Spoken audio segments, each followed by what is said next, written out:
Participate करें। मेरा पहला क्वेश्चन है कि सर कंस्ट्रक्टर, जी बोलें। सर कंस्ट्रक्टर जब हम ऑब्जेक्ट बनाते हैं किसी भी क्लास का तो कंस्ट्रक्टर ऑटोमेटिकली कॉल होता है। ठीक है, और वो वैल्यूज को इनिशियलाइज करने के लिए यूज होता है। इसकी कोई रिटर्न टाइप नहीं होती और इसका नेम बिल्कुल ऐसे होता है जैसे क्लास का नेम है। ठीक है जी। हम इसे और आर्ग्यूमेंट पास कर सकते हैं लेकिन इसकी रिटर्न टाइप नहीं होती। ठीक हो गया, बिल्कुल सही कहा जी। कंस्ट्रक्टर के बारे में इन्होंने तकरीबन जो बातें की वो 100% ठीक है।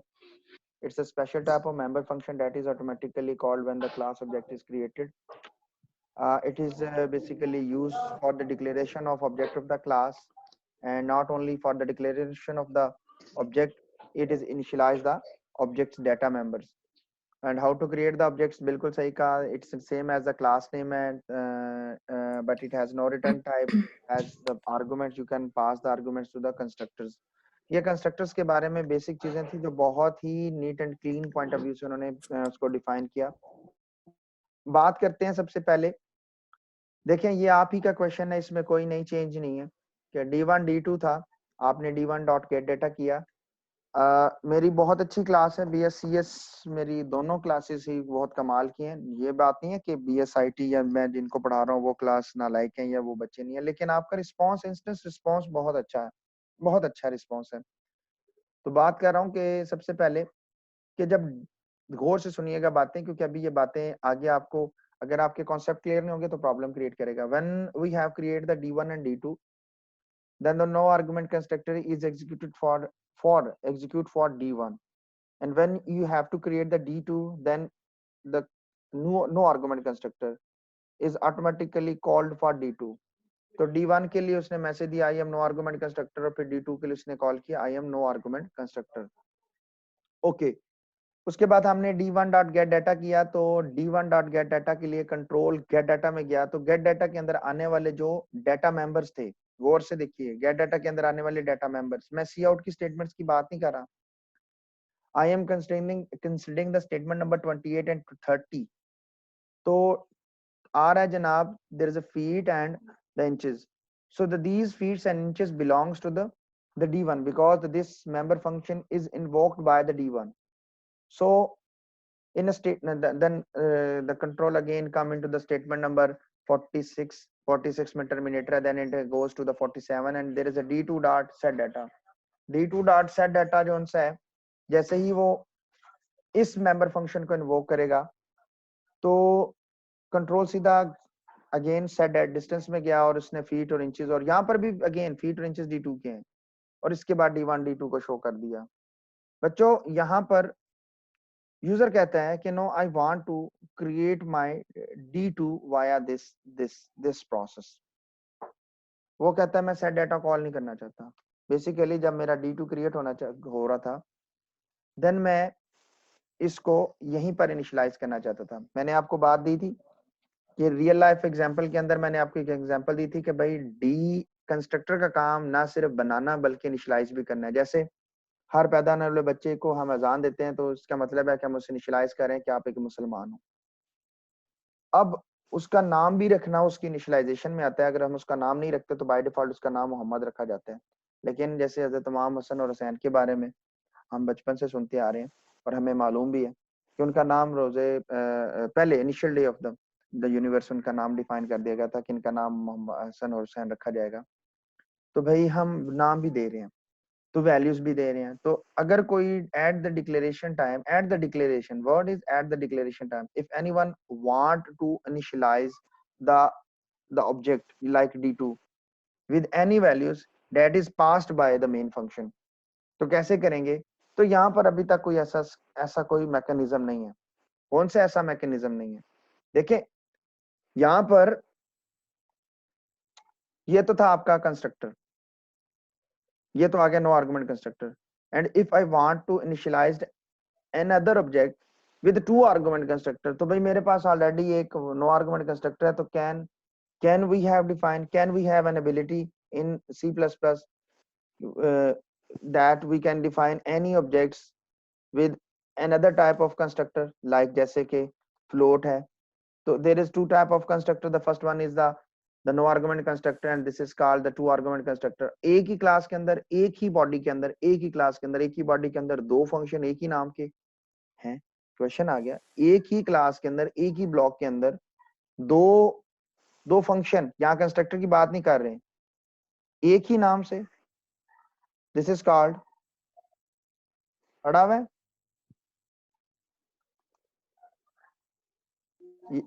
ये चीज पढ़ी हुई है, प्लीज रिस्पॉन्स। ये सर पड़ी हुई है फंक्शन ओवरलोडिंग, जब हम मुख्तलिफ तरह के फंक्शन बनाते हैं नाम। हाँ जी, बारी बारी, ठीक है। अगर आप बात कर रहे हैं तो मैं बिल्कुल इस चीज को डिनाई नहीं कर रहा। कोई बॉयज की भी पीछे से आवाज आई थी, एक बॉय की, जी बताइएगा क्या कह रहे थे आप।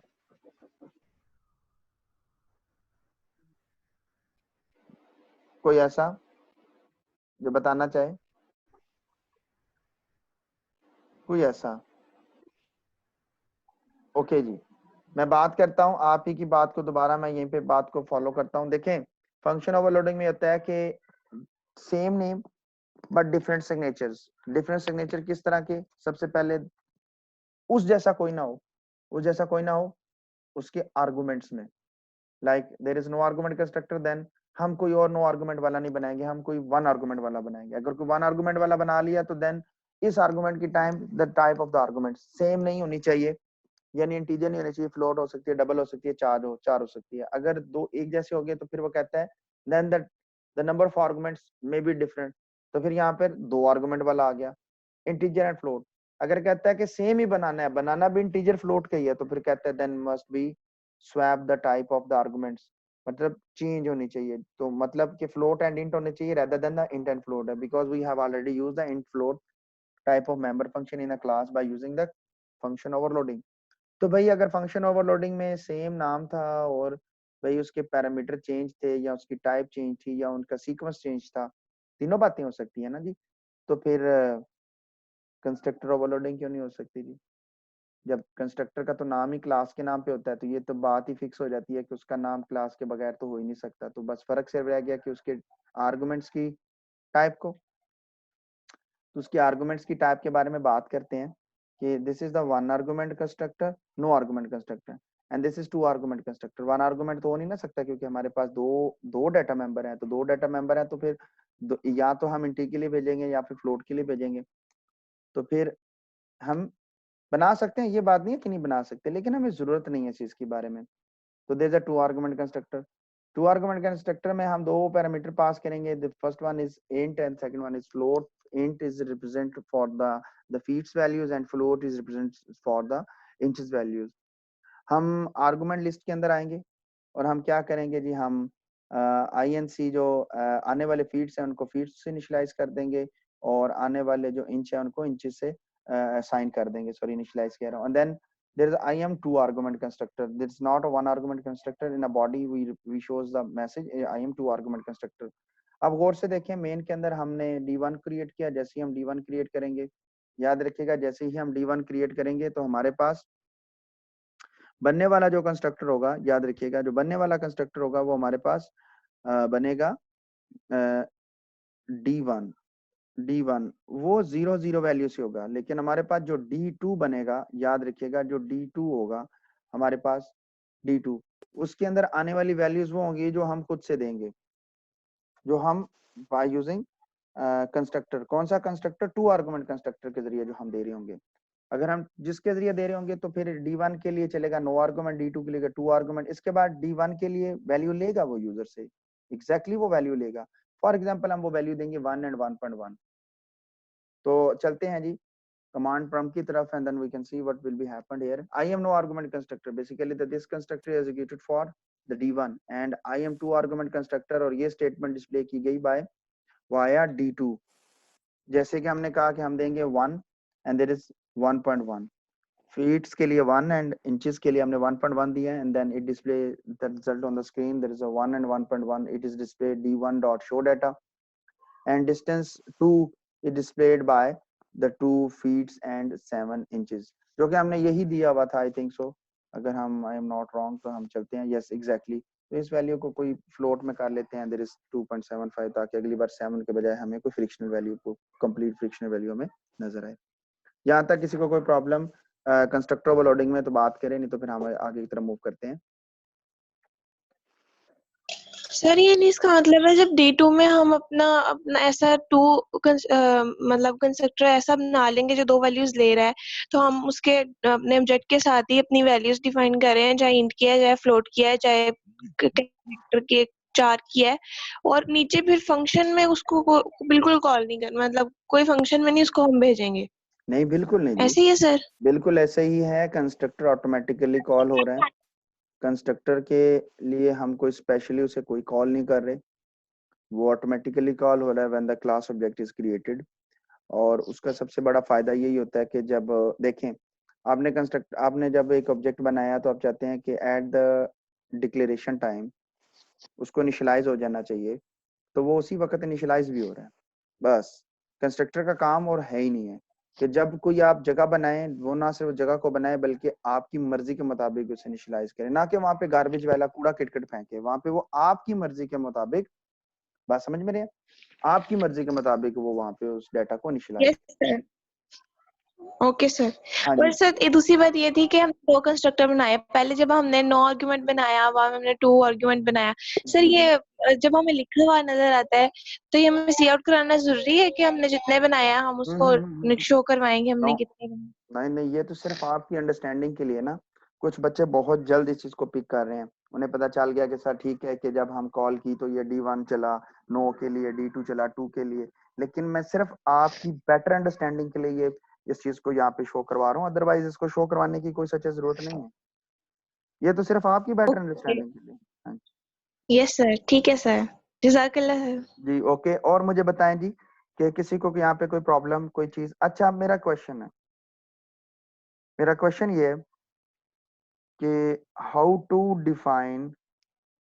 define not declare, how to define a constructor outside of the class.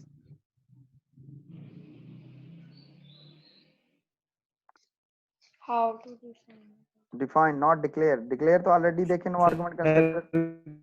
Ji ji class का नेम ठीक है, क्लास का नेम। स्कोप रेजोल्यूशन के जरिए हो जाएगा डबल कोट्स। जी वालेकुम सलाम। अच्छा जी, अयाज ने सर भी ठीक क्लास बोला है। के बाहर उसको एक सर उसको क्लास में ना क्लास के बाहर क्लास के नेम से करेंगे, जैसे हम डेटा टाइप लिखते हैं ना, डेटा टाइप की जगह क्लास का नेम लिखेंगे। ठीक है, तो इस तरह इससे क्लास से बाहर कर सकते हैं हम। ठीक है, मैं बिल्कुल नीचे स्कोप टॉपिक है, रेजोल्यूशन के जरिए हो सकता है सर जी। बिल्कुल करना ही उसी जरिए, बिल्कुल ठीक है। अयाज आपने भी ठीक कहा, बच्चे जी आपने भी ठीक कहा। तकरीबन मैक्सिमम स्टूडेंट्स जी ने बहुत अच्छा रिस्पांस दिया है, ठीक कह रहे हैं, बिल्कुल ठीक कह रहे हैं। इसमें थैंक यू किसी जी। जी बोले। सर जी जी सर कंस्ट्रक्टर तो क्लास के अंदर डिफाइन होता ही नहीं है, तो out of class he define नहीं होता है, ये इसकी नहीं जी कंडीशन होती है ना? नहीं नहीं कहा। वो तो क्लास के अंदर ही होता है। यस, ये तमाम जो मेंबर फंक्शंस हैं वो basically not only declare but also only define with in a class. लेकिन हम क्लास के बाहर डिफाइन इसलिए कर रहे हैं, लिसन, हम मेंबर फंक्शंस को क्लास से बाहर डिफाइन इसलिए कर रहे हैं कि हम चाहते हैं कि क्लास की जो बॉडी है वो कम से कम की जा सके। जैसे फॉर एग्जांपल है, अगर आपकी क्लास एक पेज पे देखें, अभी भी अगर आप गौर से देखें तो आप क्लास के लिए मैं स्क्रॉल कर रहा हूँ, आपकी स्क्रीन के ऊपर डाटा स्क्रॉल हो रहा है। स्क्रॉल क्यों हो रहा है? स्क्रॉल इसलिए हो रहा है क्योंकि क्लास के अंदर यस सर। सारे मेंबर फंक्शंस की बॉडीज हैं। अगर मैं ये सारी बॉडीज जो सी देखिए, अब हमें गेट डाटा क्यों बार बार क्या डिस्कस यस सर। करना, क्यों? क्योंकि हमें पता है गेट डाटा में डाटा लिया जा रहा है। तो मैं यहाँ पे सिर्फ इसकी प्रोटोटाइप दे देता और सबको मैं नीचे फेंक देता, नीचे मेन के बाद इधर कहीं फेंक देता, एंड पे जाके कहीं मेन के बाद एंड पे कहीं जहाँ पे कर्सर हिल रहा है, सारा rest of peace of code यहाँ फेंक देता और सिर्फ मेन के अंदर इतना सा डाटा होता है जिसमें हम सब पूरी की पूरी मेन क्लास को व्यू कर रहे होते हैं। बस इतना सा ही डाटा होता, 2-4 लाइनों के अंदर ही। सबसे पहले जो क्वेश्चन किया गया था कि हम कंस्ट्रक्टर को कैसे लिखेंगे कि आउटसाइड द क्लास, तो बिल्कुल ठीक कहा सबने, तकरीबन ठीक कहा जी। मैं किसी ने नहीं डिस्टेंस की, देखिए रिटर्न टाइप तो है नहीं है, तो लिहाजा रिटर्न टाइप तो यहाँ पे स्किप हो गई, रिटर्न टाइप तो यहाँ पे खत्म होगी जी। अब रिटर्न टाइप अगर खत्म हो गई तो यहाँ पे फिर क्लास का नेम आएगा, क्लास का नेम आएगा जी then scope resolution operator, then दो कंस्ट्रक्टर आ रहे हैं, गौर से देखें। ये कंस्ट्रक्टर कौन सा है? No argument constructor, no argument constructor. और ये कौन सा है? Two argument constructor. और भाई हमने नो आर्गुमेंट कंस्ट्रक्टर लेना है। और उसके बाद ये देखें आपके पास प्रॉपर तरीके के साथ आपके पास स्पीड इंचेस, अगर गौर से देखें तो मैंने नो आर्गुमेंट कंस्ट्रक्टर को यहाँ पे डिक्लेयर किया है, not define. I am defining my constructor outside the class. लेकिन याद रखिए एक अच्छी प्रैक्टिस नहीं है कि आप कंस्ट्रक्टर को क्लास से बाहर डिफाइन करें। इसीलिए आपको हमारी रिकमेंडेड बुक जो सी है, हमारी जो टेक्स्ट बुक है, उसके अंदर आपको कंस्ट्रक्टर क्लास से बाय डिफाइन होते हुए नजर नहीं आएगा। बाकी सारे फंक्शंस बाय डिफाइन होंगे, कंस्ट्रक्टर को नहीं, क्योंकि कंस्ट्रक्टर तो इनलाइन फंक्शन की तरह काम कर रहा है। ठीक है, अब यहाँ पे डिक्लेयर किया तो एक स्टेटमेंट और यहाँ पे डिफाइन किया तो दो स्टेटमेंट, तो ये जनाब हम एक से दो पे लेके चले गए। तो लिहाजा ये एक अच्छी प्रैक्टिस नहीं है। ये बात नहीं है कि आप नहीं कर सकते, कर सकते हैं, लेकिन ये एक वे था कि कल कोई आपसे पूछे कि can we define a constructor outside the class. हाँ जी कर सकते हैं। तो ये देखिए आपके पास उसके आउटपुट आ गया। मतलब ये सिर्फ आपको एक प्रोसेस बताना चाहता था कि कल अगर आपसे कोई पूछा जाए, या आपको पता होना चाहिए कि how you can define not declare, define constructor outside the class. Define तो भाई जी बाहर किया जा सकता है, अंदर किया जा सकता है, क्लास के अंदर डिक्लेयर तो अंदर ही हो सकता है। आपका भाई जौन सा है, आपकी सिस्टर, आपके फैमिली मेंबर, वो क्लास के अंदर डिफाइन होते हैं, डिक्लेयर होते हैं, ये क्लास से बाहर। बायोडाटा फॉर्म, बेफॉर्म बायोडाटा कह रहा हूँ, सॉरी बेफॉर्म आपकी क्लास आपकी घर का यूज करेंगे या किसी और के घर का यूज करेंगे? भाई वो आपके घर का यूज करेंगे क्योंकि वो आपके घर के मेंबर हैं। ये थोड़ी है कि वो किसी और का। हाँ जी फनी है बात, लेकिन अब मैं आपको रियल लाइफ के एग्जांपल के साथ ही मैं डिफाइन कर सकता हूँ। वो जिस घर के बेफॉर्म के अंदर डिफाइन हो डिक्लेयर होंगे, भाई वो इस घर के मेंबर हैं। जॉब करने के लिए वो बाहर गया हुआ है तो ठीक है, इट्स ओके, बट वो है तो आप ही के घर का मेंबर। यहाँ तक किसी को कोई मसला कि the function overloading, sorry constructor overloading में, ये कंस्ट्रक्टर ओवरलोडिंग का एक चीज जो सबसे ज्यादा मोस्ट इंपॉर्टेंट है, जिसमें अमूमन स्टूडेंट्स क्लच कर जाते हैं, अमूमन स्टूडेंट क्लच कर जाते हैं, मैं वो बयान करना चाहूंगा कि उसके बारे में पता होना चाहिए। मैं इस लाइन को यहीं पे लिख रहा हूँ सिर्फ इसलिए कि मुझे बार बार दो लाइनों को कमेंट करना पड़ेगा। मैं जिस पे बात करना चाहता हूँ वो ये, फिर बाद में हाईलाइट कर लेंगे इसको। ध्यान दीजिएगा जरा गौर से। मेरे पास नो आर्गुमेंट कंस्ट्रक्टर मौजूद नहीं था, नहीं है, कमेंट कर दिया। देखें प्रोग्राम को चलाते हैं, प्रोग्राम चलाते हैं और जनाब D1 के लिए एरर आ गया। वो कहता है D1 के लिए कोई भी कंस्ट्रक्टर आपके पास मौजूद नहीं है, जबकि इसके लिए तो डिफॉल्ट कंस्ट्रक्टर नहीं चलना चाहिए था। भाई मैंने आपको पहले बताया था कि अगर आप एक बार भी यूजर डिफाइंड कंस्ट्रक्टर अपने लिए बना लेते हैं तो फिर कंपाइलर एक कंस्ट्रक्टर को छोड़ के, वो एक कंस्ट्रक्टर अभी नहीं है, वो आगे जाके बात करेंगे, उस कंस्ट्रक्टर के अलावा बाकी तमाम के तमाम ऑब्जेक्ट्स के लिए अपने कंस्ट्रक्टर बंद कर देते हैं। कहता है भाई अगर तूने टू आर्गुमेंट कंस्ट्रक्टर बनाया है या कोई भी कंस्ट्रक्टर बनाया है तो अब सारे के सारे काम मैंने तेरे लिए बंद कर दिया, मैं कोई काम नहीं करूंगा, अब तूने खुद बनाना है। तो लिहाजा D1 के लिए हमें अलग से एक कंस्ट्रक्टर बनाना पड़ेगा और वो नो आर्गुमेंट कंस्ट्रक्टर होगा। तो एक बात हमें पता चल गई, एक बात हमें इस चीज के बारे में क्लियर कट पता चल गई कि D1 के लिए नो आर्गुमेंट कंस्ट्रक्टर था, तो हमारे प्रोग्राम में नो आर्गुमेंट कंस्ट्रक्टर होना चाहिए। अगर आप D2 बना रहे हैं टू आर्गुमेंट कंस्ट्रक्टर के लिए, तो आपके प्रोग्राम में टू आर्गुमेंट कंस्ट्रक्टर होना चाहिए। अगर फॉर एग्जांपल मैं ऐसी बात करता हूं, अगर D3 होता और उसके लिए कोई वन आर्गुमेंट कंस्ट्रक्टर होता तो भाई फिर इसके लिए भी वन आर्गुमेंट कंस्ट्रक्टर होना चाहिए, नहीं तो मैसेज आ जाएगा। ये D3 के लिए कहते हैं तो दिखा देता हूँ। D3 के लिए मैसेज आ रहा है कि भाई इसके लिए कोई ऐसा, ये देखें, कोई ऐसा मैचिंग फंक्शन मौजूद ही नहीं है जिसकी टाइप इंटीजर टाइप का है। तो लिहाजा ये कहता है कि हर ऑब्जेक्ट वो चाहे जैसा भी है, जो भी ऑब्जेक्ट बनाएंगे आपको उस टाइप के ऑब्जेक्ट के लिए कंस्ट्रक्टर बनाना पड़ेगा। यहाँ तक कोई क्वेश्चन है please? From the female side constructor overloading इसीलिए जरूरत पड़ी, अब इसका आंसर दे रहा हूं, क्योंकि जब आप एक कंस्ट्रक्टर भी बनाते हैं अपनी क्लास के अंदर तो कंपाइलर डिफॉल्ट कंस्ट्रक्टर उठा लेता है। जब डिफॉल्ट कंस्ट्रक्टर मौजूद नहीं है तो फिर D1, अगर आप नो आर्गुमेंट है तो अगर नो आर्गुमेंट बनाया हुआ है तो फिर नो आर्गुमेंट वाले ही सारे बनेंगे। फिर किसी आर्गुमेंट वाला ऑब्जेक्ट नहीं बनेगा, नो। और अगर आपने सिर्फ D2 बनाया हुआ है तो भाई फिर सारे D2 वाले ही बनेंगे, यानी D2 से मेरा 2 आर्गुमेंट कंस्ट्रक्टर के साथ ऑब्जेक्ट बनेंगे, कभी भी नो 1 या कोई और नहीं बनेगा। और एक बात याद रखिएगा, कंस्ट्रक्टर जहां मर्जी चलाएं, ये देखें ऑब्जेक्ट जहां मर्जी बनाएं। मैंने देखें इस क्लास के फंक्शन के अंदर शो के अंदर लिखा है, आपको यहाँ मैसेज आएगा I am no argument constructor, इसके लिए आएगा आई एम नो IM2, आपसे डाटा लेगा। जब D1 के लिए शो करेगा तो यहाँ पर कंस्ट्रक्टर चलेगा I am no argument constructor, control जाएगा, टेम्प उड़ जाएगा, क्योंकि टेम्प इस ब्लॉक के अंदर बना है तो टेम्प डीएलोकेट हो जाएगा। D2 के लिए जाएगा, दोबारा टेम्प बनेगा, फिर मैसेज आएगा I am no argument constructor. मेरी बात देखते हैं सच है कि झूठ है। ये गए जी हम कंपाइलर के अंदर 2 बार आएगा message I am no argument, लेकिन थोड़ा सा डिफरेंस के साथ, क्योंकि बीच में आउटपुट भी हो रही है D1 और D2 की। गौर से देखें जी, I am no argument constructor D1 के लिए, IM2 आर्गुमेंट कंस्ट्रक्टर D2 के लिए। फीट और इंचेस आपके पास आ रहे हैं किस चीज के? फीट और इंचेस बच्चों आपके पास आ रहे हैं कि आपके पास D1 के अंदर स्टोरेज। इसके बाद I am no argument constructor, ये कौन सा कंस्ट्रक्टर भाई आ गया? ये वो जो टेम्प बना D1 के लिए शो के लिए, और D1 शो किया। I am no argument constructor दोबारा टेम्प चला जब आप D2 डॉट शो करते हैं और वो शो के फंक्शन के अंदर जाता है। यहाँ तक किसी को कोई प्रॉब्लम है तो बात कर सकते हैं, यहाँ तक किसी को कोई मसला है तो बता सकते हैं। सर अगर हम यहाँ पे D2 ऑब्जेक्ट को पहले लिखें और D1 को बाद में लिखें जी जी, तो कंपाइल होगा या नहीं होगा?